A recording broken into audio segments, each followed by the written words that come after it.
नमस्कार बच्चों, excellent classes के यूट्यूब चैनल पर आप सभी लोगों का स्वागत है। तो आज हमारा फिजिक्स का तीसरे दिन का क्लास है, जिसमें हम लोग आज फिर से 10 ऑब्जेक्टिव करने वाले हैं।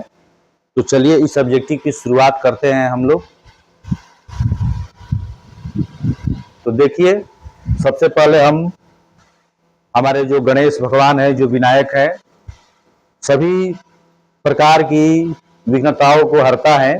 तो इनको याद करते हुए हम लोग अपने नए बैच की शुरुआत कर रहे हैं। तो देखते हैं अब हम लोग का पहला क्वेश्चन क्या आ रहा है।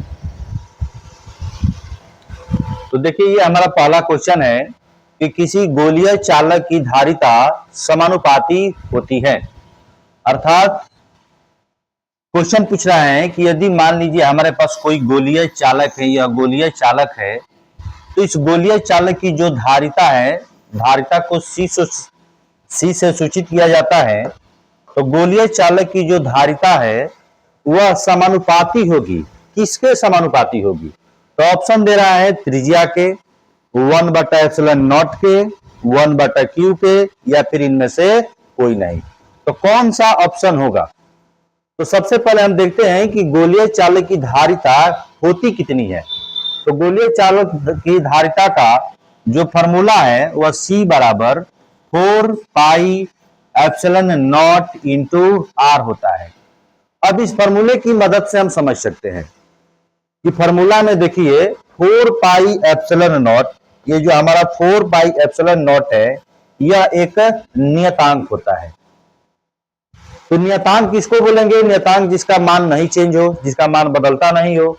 तो 4πε0 यह एक नियतांक है, इसका मान चेंज नहीं होगा। और यह जो हमारा R है, यह R जो है यह त्रिज्या है। किसकी त्रिज्या है भाई?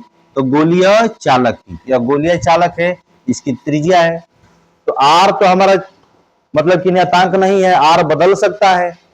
तो समीकरण के हिसाब से यदि R की मान में वृद्धि की जाए तो यहां से C के भी मान में क्या होगा? वृद्धि होगा। और यदि R के मान में कमी की जाए तो C के मान में भी क्या होगा? कमी होगा। तो इसका मतलब यह हुआ कि जो C है, अर्थात गोलीय संधारित्र की जो धारिता है, वह त्रिज्या पर निर्भर कर रही है। और किस नियम से या फिर किस संबंध से? तो समानुपाती वाले संबंध से। अर्थात गोलीय संधारित्र की, गोलीय चालक की धारिता C त्रिज्या के समानुपाती होती है।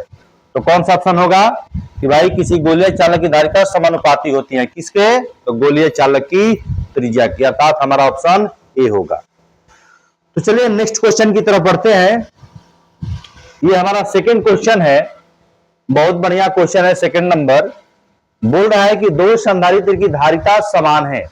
हमारे पास दो संधारित्र है, किसी भी प्रकार के संधारित्र हो सकते हैं, समांतर पट्टिका संधारित्र हो या फिर गोलीय संधारित्र हो, कोई भी संधारित्र हो, बस हमारे पास क्या होने चाहिए? दो संधारित्र है और दोनों की जो धारिता है वह क्या है? समान है। और धारिता कितनी है दोनों की? तो C है। तो समझने के लिए हम यहां पर लिख देते हैं कि मान लेते हैं कि जो हमारा पहला संधारित्र है, ये हमारा पहला संधारित्र है फर्स्ट। चलिए फर्स्ट लिख देते हैं। फर्स्ट संधारित्र की धारिता कितनी है? C।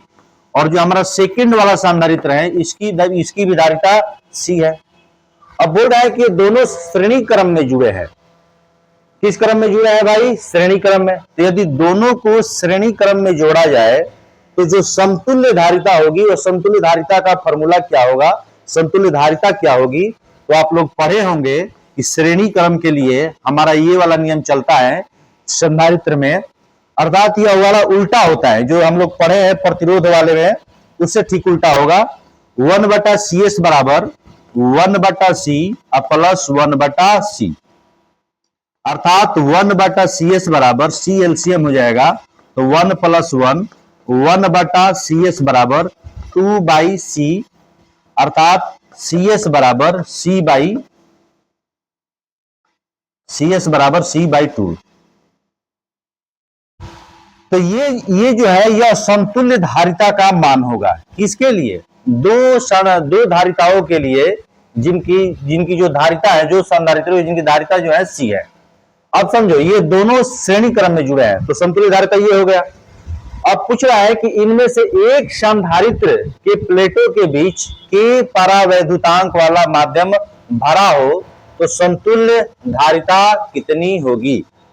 क्वेश्चन क्या बोल दिया कि भाई यदि दोनों की धारिता C है उस स्थिति में जो समतुल्य धारिता होगी वह C/2 होगा। लेकिन क्वेश्चन ये बोल रहा है, समझने वाली बात है, जैसे ये हमारा हो गया, ये हमारा हो गया एक समांतर पट्टिका संधारित्र और इस दोनों पट्टिकाओं के बीच में जो माध्यम है, माध्यम यहाँ पे हवा है, ये माध्यम जो है यहाँ पर हवा है, एयर है। उस कंडीशन में इसकी जो धारिता है वह धारिता C है। और दूसरा एक संधारित्र हो गया, दूसरा एक संधारित्र हो गया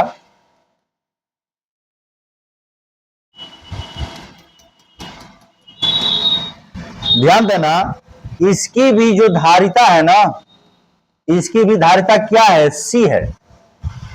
पहले वाले संधारित्र की धारिता C है और जो सेकंड वाला संधारित्र है इसकी भी धारिता कितनी है, C है।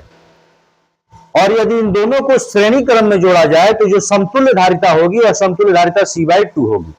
लेकिन क्वेश्चन क्या पूछ रहा है, क्वेश्चन पूछ रहा है कि इनमें से एक संधारित्र के प्लेटों के बीच एक को ऐसे ही रहने दिया जाए किसी दूसरे से, ये इसके बीच में एयर है तो इसको ऐसे रहने दो, हम दूसरा वाला संधारित्र ले लेते हैं। अब दूसरे वाले संधारित्र के दोनों प्लेटों के बीच में क्या बोल रहा है कि के परावैद्युतांक वाला कोई माध्यम भरा हो, अर्थात यहाँ पे हवा नहीं हो, हवा की जगह पर कोई के परावैद्युतांक वाला माध्यम भरा हो। अब पूछ रहा है कि अब बताइए समतुल्य धारिता क्या होगी।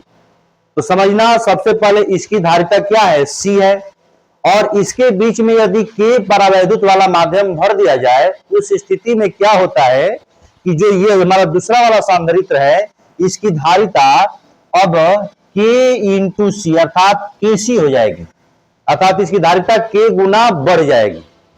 तो किसी भी संधारित्र के प्लेटों के बीच में यदि कोई परावैद्युत माध्यम डाल दिया जाए तो उसकी धारिता बढ़ जाती है और परावैद्युत माध्यम का जितना परावैद्युतांक होता है उतनी धारिता बढ़ जाती है। जैसे इसमें जो परावैद्युत माध्यम है उसका परावैद्युतांक K है तो इसकी धारिता K गुना बढ़ जाएगी। तो पहले इसकी धारिता C थी, अब इसकी धारिता क्या हो गई, KC। अब पूछ रहा है कि अब बताइए, अर्थात इस स्थिति में बताइए कि जो समतुल्य धारिता होगा उस समतुल्य धारिता का मान क्या होगा। जैसे शुरुआत में दोनों के बीच में जब एयर था और दोनों की धारिता C थी तब समतुल्य धारिता कितना आ रहा था, C/2। लेकिन अब पूछ रहा है कि यदि एक का हमने एक का माध्यम बदल दिया, कोई परावैद्युत माध्यम डाल दिया, तब इसकी धारिता K गुना बढ़ गई, अब समतुल्य धारिता क्या होगी। तो चलिए इसी अकॉर्डिंग टू क्वेश्चन से हम लोग बनाएंगे। यहां पे समझना, यहां पर जो C है, यहां पर जो C है, इस C के जगह पे 1 हम KC लिखेंगे। इसको हल किया जाए, एलसीएम हमारा KC होगा, C से C कट गया तो बचा KC पूरा कट गया तो 1, अर्थात CS बराबर हो जाएगा हमारा KC बटा में 1 प्लस K। अर्थात इसमें कौन सा ऑप्शन हो सकता है, तो देखो ऑप्शन ये हमारा ये नंबर होगा। तो इस क्वेश्चन को ध्यान से समझ लेना है। इन दोनों संधारित्र की धारिता कब पूछा जा रहा है, जब एक संधारित्र में हवा या निर्वात हो जबकि दूसरे संधारित्र में कोई के परावैद्युतांक वाला माध्यम हो, तब समतुल्य धारिता कितनी होगी। तो ये हमारा फॉर्मूला हो जाएगा KC बटा 1 प्लस K। तो चलिए नेक्स्ट क्वेश्चन की तरफ बढ़ते हैं। नेक्स्ट क्वेश्चन क्या है कि 1 वोल्ट के लिए 1 फैराड वाले संधारित्र कितना आवेश संग्रह कर सकता है। अब समझना इस बात को, जब किसी संधारित्र को हम लोग आवेशित करते हैं तो आवेशित करने के दौरान क्या होता है कि उस संधारित्र का जो विभव होता है वह बढ़ता है। अर्थात हम लोगों ने पढ़ा है कि Q समानुपात भी होता है। अर्थात यदि आप किसी चालक पर, किसी संधारित्र पर, किसी भी चीज पर यदि आप आवेश देते हैं तो उस चालक या संधारित्र का जो विभव है वह विभव बढ़ता है। अब इस हिसाब से जो हमारा क्वेश्चन होता है, समानुपात को चिन्ह हटाने से हमारा सी भी हो जाएगा। यहाँ पे सी धारिता है। तो क्वेश्चन पूछ रहा है कि 1 वोल्ट के लिए, अर्थात यहाँ पर विभव का मान कितना है 1 वोल्ट। 1 वोल्ट के लिए 1 फैराड वाले, सी का मान है हमारा 1 फैराड है। 1 फैराड वाले संधारित्र कितना आवेश संग्रह कर सकता है, अर्थात Q का मान निकालना है। तो फॉर्मूला से Q इक्वल टू क्या होगा सी भी। तो Q इक्वल टू सी का मान 1, V का भी मान 1, अर्थात Q इक्वल टू हो जाएगा 1 कूलम। अर्थात कितना आवेश संग्रह कर सकता है तो 1 कूलम। कौन सा ऑप्शन, ऑप्शन नंबर ए। तीसरा क्वेश्चन है। चलिए नेक्स्ट क्वेश्चन की तरफ। क्वेश्चन नंबर 4 है अब हमारे सामने। तो क्वेश्चन नंबर 4 को देखते हैं कि विद्युत फ्लक्स घनत्व तथा विद्युत क्षेत्र की तीव्रता के अनुपात को क्या कहते हैं। तो याद रखना, विद्युत फ्लक्स घनत्व और विद्युत क्षेत्र की तीव्रता के अनुपात को परावैद्युत स्थिरांक कहा जाता है। कि परावैद्युत स्थिरांक भाई किसको बोलते हैं, तो विद्युत फ्लक्स घनत्व और विद्युत क्षेत्र की तीव्रता के अनुपात को परावैद्युत स्थिरांक बोलते हैं। किसी भी प्रकार का क्वेश्चन में दिक्कत हो तो पूछना है। क्वेश्चन नंबर 5, यदि किसी पिंड पर 100 नैनोकूलम है, 100 नैनोकूलम आवेश है, तो पिंड में कितने इलेक्ट्रॉनों की संख्या उपस्थित है। तो समझना, किसी पिंड पर 100 नैनोकूलम आवेश है। जैसे मान लीजिए एक पिंड हो गया, इस पिंड पर आवेश है, इस पिंड पर आवेश है, ऋण आवेश है, क्योंकि कितने इलेक्ट्रॉनों की संख्या पूछ रहा है तो आवेश है, यहाँ पे ऋण आवेश है। तो आवेश का मान है हमारा 100 नैनोकूलम, 100 नैनोकूलम, अर्थात इसको हम लोग कूलम में चेंज कर लेंगे। तो 100 गुणे नैनोकूलम का मतलब कि 10 के पावर माइनस 9 कूलम, कूलम में चेंज हो गया। इसको थोड़ा हल कर ले और तो 10 गुणे 2 पावर माइनस कर देंगे तो 10 के पावर माइनस 7 कूलम हो गया। Q का मान हो गया। इलेक्ट्रॉनों की संख्या पूछ रहा है तो आवेश के क्वांटमीकरण फॉर्मूला से N का मान पूछ रहा है। तो आवेश के क्वांटमीकरण से Q इक्वल टू क्या हो गया Ne। तो N का मान क्या हो जाएगा Q बाटा में E। इसको हल करेंगे। Q का मान 10 के पावर माइनस 7, E का मान 1.6 गुणे 10 के पावर माइनस 19। इसको हल कीजिए। 1 बटा 1.6 into 10 to the power minus 7 plus 19, अर्थात भागा देने पर 0.625 इंटू 10 टू द पावर 19 में से 7 घटा दीजिए, 12 बच गया। अर्थात ऑप्शन इसमें 6.25 गुणे 10 के पावर, देखिए ऑप्शन तो इसमें कोई नहीं मिल रहा है।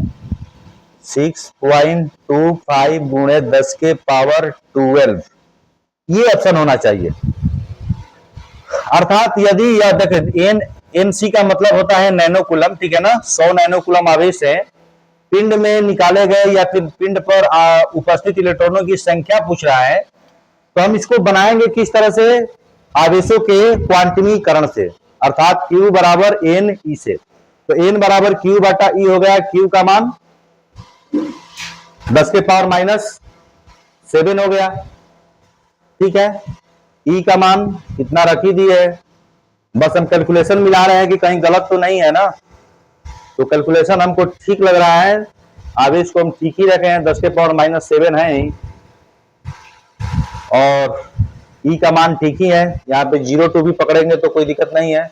चलिए 1.6 ले आए तो 10 के पावर माइनस 7, 10 के पावर 12, ठीक है। हमारा ऑप्शन क्या है भाई, आंसर क्या है, सही है। तो इस हिसाब से जो हमारा आंसर है, तो देखिए ये इसके नियर आ रहा है, 6.25 इंटू 10 टू द पावर 11 के नियर आ रहा है, ठीक है ना। और हमारा आंसर कितना आ रहा है भाई 6.1 मिनट, 1 मिनट नहीं, ठीक ही है। पावर उधर ले गए हैं तो क्या हो जाएगा, माइनस हो जाएगा। यहां पे हमारा मिस्टेक हो रहा था। हम पावर यहां पे यदि हम 1 मिनट यहां पे 0.625 रखेंगे तो 10⁻12 आ गया। तो इस हिसाब से आंसर मैच नहीं कर रहा था, क्योंकि यहां पर आंसर दिया गया है। तो दशमलव को यदि हम उधर ले जाएंगे तब हमारा 6.25 पावर घट जाएगा 10 के पावर 11। ठीक है, ऑप्शन भी ठीक है, आंसर भी ठीक है। तो चलिए कौन सा ऑप्शन हो जाएगा हमारा? डी नंबर हो जाएगा, 6.25 10⁻11। चलिए नेक्स्ट क्वेश्चन की तरफ देखते हैं। एक आवेश Q एक कैपिटल R त्रिज्या वाले गॉसियन सतह के अंदर बंद है। यदि त्रिज्या को दुगना कर दिया जाए तो किया जाए तब सतह से निर्गत विद्युत फ्लक्स का मान क्या होगा? तो ध्यान देना, एक आवेश है हमारे पास Q, यह बंद पृष्ठ के अंदर रखा गया है। बंद पृष्ठ की जो त्रिज्या है वह कितनी है? कैपिटल R है। तो क्वेश्चन में पूछ रहा है कि यदि इस त्रिज्या को दुगना कर दिया जाए तब फ्लक्स का मान क्या होगा? तो समझते हैं थोड़ा सा। गॉस के नियम से यदि कोई आवेश बंद पृष्ठ के अंदर है तो उससे निर्गत कुल विद्युत फ्लक्स का जो हमारा मान होगा वह मान होगा फाई बराबर Q बटा में एप्सिलॉन नॉट। अब यदि इसी क्वेश्चन को कह रहा है कि त्रिज्या को दुगना कर दिया जाए, अर्थात त्रिज्या को हमने यहां पर दुगना कर दिया, आवेश हमारा Q है, तो पूछ रहा है कि अब बताइए अब यहां पर फ्लक्स का मान क्या होगा? तो फिर से यदि हम गॉस के नियम का उपयोग करें तो गॉस के नियम के उपयोग से हमारा फ्लक्स क्या होगा भाई? तो बंद पृष्ठ के अंदर जितना आवेश है, तो बंद पृष्ठ के अंदर कितना आवेश है? Q। इसमें एप्सिलॉन नॉट से भाग दे दीजिए, एप्सिलॉन नॉट से भाग दे दिए। तो आप देख रहे हैं यहां पर जो हमारा पहली स्थिति है और दूसरी स्थिति है, दोनों ही स्थितियों में जो हमारा फ्लक्स का मान है वो फ्लक्स का मान सेम होगा, बराबर होगा। क्यों? क्योंकि जो बंद पृष्ठ होता है वह बंद पृष्ठ के अंदर जो आवेश का परिमाण होता है, यदि उसमें किसी भी प्रकार का परिवर्तन न हो तो बंद पृष्ठ का आकार छोटा हो या फिर बड़ा हो, उसके छोटा या बड़ा होने से फ्लक्स के मान में कोई परिवर्तन नहीं होता है। इसीलिए दोनों में हमारा आंसर क्या आएगा? सेम आएगा। तो आप लोग इस बात को याद रखिएगा, यदि कोई गॉसियन पृष्ठ है, कोई बंद पृष्ठ है, उसके अंदर यदि कोई आवेश है तो आवेश में यदि कोई परिवर्तन न किया जाए तो गॉसियन पृष्ठ या बंद पृष्ठ वह छोटा हो, बड़ा हो या फिर उसका किसी भी प्रकार का आकार हो, अर्थात उसके आकार से, उसके आयतन से, उसके क्षेत्रफल से कोई मतलब नहीं होता है, फ्लक्स सेम ही होता है। तो कौन सा हमारा आंसर होगा? अर्थात फ्लक्स हमारा क्या रहेगा? अपरिवर्तित रहेगा। पहले भी इतना था और बाद में भी इतना ही है, तो फ्लक्स अपरिवर्तित रहेगा, ऑप्शन सी। चलिए अगला क्वेश्चन की तरफ। Question number 7। क्वेश्चन नंबर 7 क्या कह रहा है? एक गॉसियन सतह द्वारा एक द्विध्रुव घिरा हुआ है, अर्थात एक द्विध्रुव। तो द्विध्रुव क्या होता है भाई? तो द्विध्रुव समान परिमाण के, अर्थात समान परिमाण के किंतु विपरीत प्रकृति वाले दो आवेशों को यदि एक साथ रखा जाए तो उसको हम लोग द्विध्रुव बोलते हैं। अर्थात द्विध्रुव में दो आवेश होते हैं, एक आवेश यहां पर प्लस Q है और यहां पर एक आवेश है माइनस Q। अब इन दोनों आवेशों का जो परिमाण है समान है, किंतु प्रकृति क्या है भाई? विपरीत है। एक धन आवेश है और एक ऋण आवेश है, तो ये हमारा द्विध्रुव है। अब बोल रहा है क्वेश्चन में कि जो द्विध्रुव है यह गॉसियन सतह से, अर्थात बंद पृष्ठ से इस तरह से घिरा हुआ है। तो घिरा हुआ है, तब बताइए इसका विद्युत फ्लक्स का मान क्या होगा? फिर से यहां पे गॉस के नियम का उपयोग करेंगे और गॉस के नियम के हिसाब से फाई बराबर Q बटा में एप्सिलॉन नॉट। ध्यान दें यहाँ पे जो Q है यह गॉसियन पृष्ठ के अंदर सभी आवेशों का बीजगणितीय योग होता है, अर्थात फाई बराबर सभी आवेशों को यहां पे जोड़ा जाए तो plus Q minus Q by epsilon not, जोड़ने पर 0 आएगा, एप्सिलॉन नॉट। आंसर क्या होगा हमारा? 0। अर्थात यहां पर कोई फ्लक्स बनेगा ही नहीं। कारण कि भाई प्लस से जितनी विद्युत क्षेत्र रेखाएं निर्गत हो रही हैं उतनी ही विद्युत क्षेत्र रेखाएं प्रवेश कर रही है, तो कुल फ्लक्स क्या हो गया हमारा? 0 हो गया। अर्थात फ्लक्स क्या होगा? फ्लक्स का मान 0 होगा, डी नंबर। चलिए आगे। क्वेश्चन नंबर 8, किसी समांतर प्लेट संधारित्र की धारिता निर्भर करती है। अब देखो समांतर प्लेट संधारित्र, ये हमारा समांतर प्लेट हो गया, ये समांतर प्लेट संधारित्र है, इस पे हमारा धन आवेश है, अर्थात यह संग्राहक पट्टिका है, और समांतर प्लेट की यह संघनक पट्टिका है। इसको हम लोग अर्थिंग कर सकते हैं ऐसे, तो यह संघनक पट्टिका है, यह संग्राहक पट्टिका है, ठीक है। अब कह रहा है कि समांतर पट्टिका जो संधारित्र है इसकी धारिता निर्भर नहीं करती है। किस चीज पर निर्भर नहीं करती है? तो सबसे पहले हम देखेंगे कि समांतर पट्टिका संधारित्र की जो धारिता है उसका व्यंजक क्या होगा। तो समांतर पट्टिका संधारित्र की धारिता का व्यंजक C बराबर ए एप्सिलॉन नॉट बटा में डी। अब क्या है ये सब? तो एप्सिलॉन नॉट जो है वह माध्यम की विद्युतशीलता है, अर्थात एप्सिलॉन नॉट माध्यम की विद्युतशीलता। तो माध्यम यहां पर क्या है? तो हवा है, अर्थात निर्वात या फिर हवा की विद्युतशीलता हो गई। ए क्या है? तो ए जो पट्टिका है उस पट्टिका का क्षेत्रफल है। जैसे ये पट्टिका हो गई हमारे पास, समझ सकते हैं इससे, ये पट्टिका है, इस पट्टिका को कुछ इस तरह से रखा गया है समझने के लिए। तो ये वाला पोर्शन हम देख रहे हैं, तो ये पट्टिका जो है इस पट्टिका का यह क्या हो गया? हमारा क्षेत्रफल हो गया। तो ये क्षेत्रफल हो गया, ये हमारा ए हो गया। और डी क्या है भाई? तो दोनों पट्टिकाओं के बीच की दूरी है। तो सारा चीज है इस फॉर्मूले की मदद से समझते हैं। तो देखो ये जो हमारी धारिता है, धारिता निर्भर करेगी किस पे? दोनों पट्टिकाओं के क्षेत्रफल पे, अर्थात C समानुपाती होगा दोनों पट्टिकाओं के क्षेत्रफल से। दूसरा का जो पट्टिका है वह समानुपाती होगी किसके? 1/d के। ध्यान देना, C समानुपाती होगी 1/d के, या फिर इसको ऐसे भी बोल सकते हैं कि C व्युत्क्रमानुपाती होगा किसके? d के। तो अर्थात जो संधारित्र की धारिता है वह निर्भर कर रही है किस पे? क्षेत्रफल पे, और दोनों पट्टिकाओं के बीच की दूरी पर, और किस चीज पर? माध्यम की प्रकृति पर, अर्थात विद्युतशीलता पर। तो चलिए समझते हैं इसमें क्या क्या दिया गया है। तो समझ लीजिए यहां पर, तो समांतर पट्टिका की संधारित्र की धारिता निर्भर करती है किस पर? प्लेट के क्षेत्रफल पे। सही है, निर्भर करती है। अच्छा, इसको सी और डी ऑप्शन पहले देख लेते हैं। प्लेट के बीच के माध्यम पर, तो माध्यम पर भी निर्भर करती है धारिता। प्लेटों के बीच की दूरी पर, डी पर भी निर्भर करती है, अर्थात ये हमारा ए है, ए पर निर्भर करती है। ये हमारा एप्सिलॉन है, एप्सिलॉन पर भी निर्भर करती है। ये हमारा दूरी है, डी पर भी निर्भर करती है, हम लोगों ने अभी देखा। लेकिन ये वाला भाग, ये वाला जो ऑप्शन है कि समांतर पट्टिका संधारित्र की धारिता प्लेट के धातु पर क्या निर्भर करती है? तो निर्भर नहीं करती है, क्योंकि यहाँ पर जो प्लेट है वह प्लेट किसी भी पदार्थ का प्लेट हो सकता है।